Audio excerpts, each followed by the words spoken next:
12 hours have passed, and my ring is glued up and ready to go. And my neck is glued up and ready to go. And I'm going to start with the ring. Now, what I've done is I've just taken a piece of plywood and I've made a circle that fits the outside of my ring. Put my faceplate on in the center of it. And then I actually took the circle out of our drawing, our original drawing, and I put it on here to make sure that my rim is going to be solid all the way within my piece. So if I center this and I feel back here, I feel, yeah, I'm going to get a solid cylinder out of this. I'm going to put screws in and shift them just a little bit to the right side of center, because I can tell it might end up being a little bigger than I want it to be, but I'm good about that. So I'm going to line this up. I've taken this drawing, set the compass on it, and then I can just set the compass in here, and I've done a drawing here that tells me where that line is going to be. And now I'm going to pre-drill and screw this on. So I just want to make sure the points are good here and the points are good here. So I'm just going to come around, pre-drill.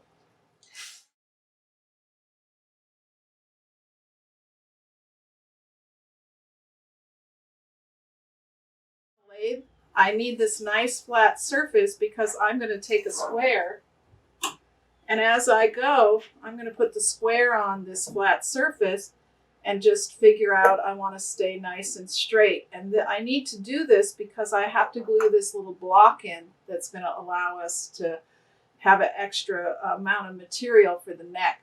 So if I can get it nice and straight, it's really easy to make that block on the sander, just curve it and then glue it in.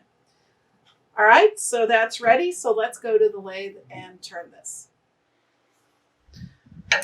So I have the piece on the lathe, and I have my tool rest right here close to the edge. I sharpen in a particular way.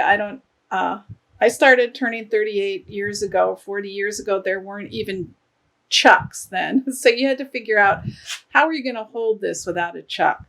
So also there were no sharpening gadgets. So I've always freehand sharpened, and I do a little bit of a longer grind on my left side than my right. And it's not flat like you get off the Wolverine. It's just a little bit curved, and I like that so that I can just catch kind of the top, like a top part of this thing. I don't know if you can see that, but that's my grind right there. Okay. I always wear a glove when I do this. And I wear a glove on my left hand. Most when I'm turning, I wear them quite a bit. And I just get them at Harbor Freight. I cut the fingers off so that I'm free to touch, and I can't catch a fingertip of the glove in between the revolving object and the tool rest. But also, especially in this situation, because what I'm going to be doing is cutting like this. And this isn't normal faceplate turning. The grain is going like this. So what happens when you hit this edge is that it wants to break off sometimes. It will break off with the grain depending on how the grain is. And you can actually get, you could get a shard in your hand, which, ask me how I know that. So gloves are the way to go for me.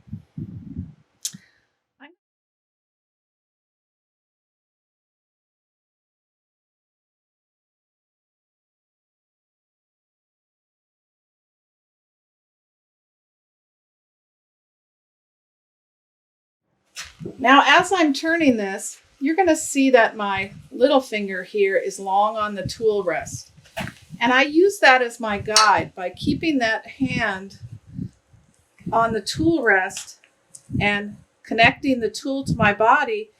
It allows me to get a perfectly straight cut, and then I can feed in a little and get a straight cut, feed in a little and get a straight cut. So that hand on the tool rest is really keeping me nice and steady.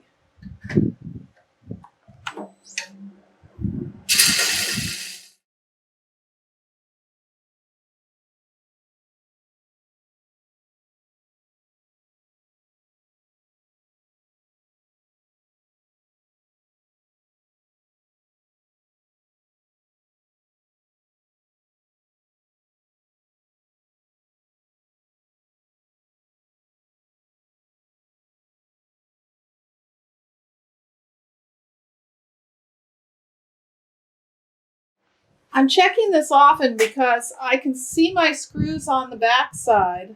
I really have to make sure I don't go past the core of my screw here. So I'm keeping an eye on that.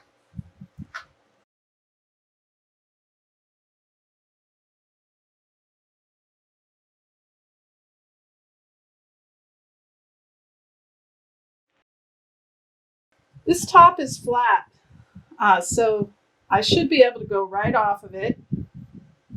And I can see that I took more off here. I need to take a little bit off here.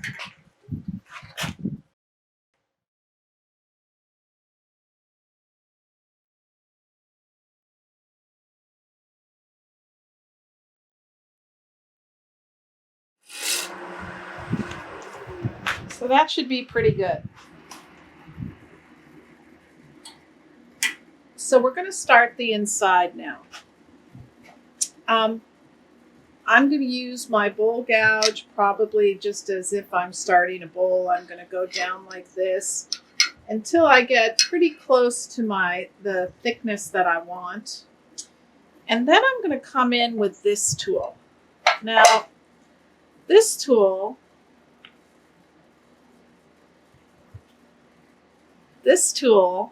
is a parting tool that has been sharpened extra, like with an extra long point on this edge. Now, this is a tool I love to use because this leading edge really cuts amazingly. And of course, this is like, I get these at junk sales. This is a diamond one, and that means that when you look at the end, it's a little bit thicker here on the edge. Now, this is the perfect tool for coming down this edge like this. And I'm going to use that when I do my final cleaning up and squaring of the inside edge. So I'm going to start just like before. I'm going to keep going until I think I'm nice and square.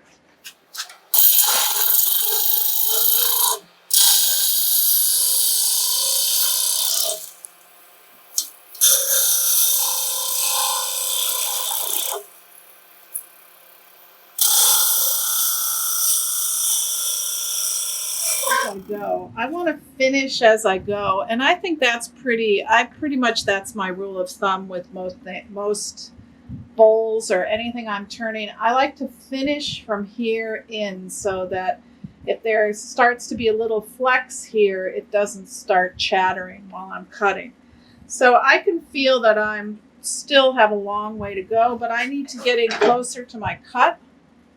So I want my tool rest always as close to whatever I'm turning as possible, so that I'm not reaching over the tool rest and that causes it to grab the tool.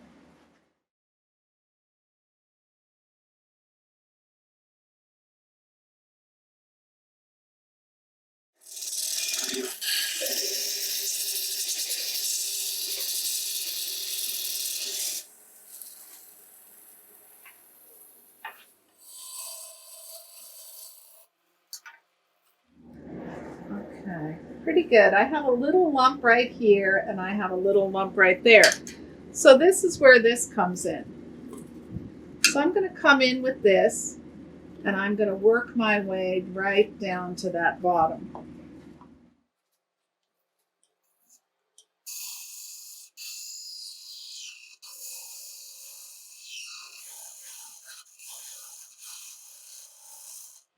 Now I have to make sure I go right down to that bottom. I have my square set for all the way down, so I make sure that I'm pretty good. Now, thickness. Thickness is going to be arbitrary. I have a limitation of these screws, and I can still look back here, and I'm still in the middle of my piece. What I'm really thinking about is weight. Is it going to weigh a lot? So this is pretty good. This is I like this because I have a surface to glue to, and I'm at a really good thickness, and I'm nice and straight. Now, all right, we're back.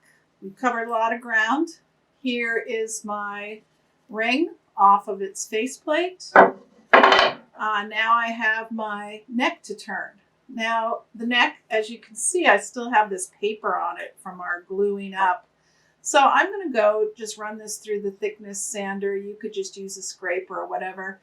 And I'm just going to get this scraped off so that I can mark these ends. Now I want everything nice and smooth so that when I mark these ends to calculate my ellipse, I'm basically going to turn an ellipse.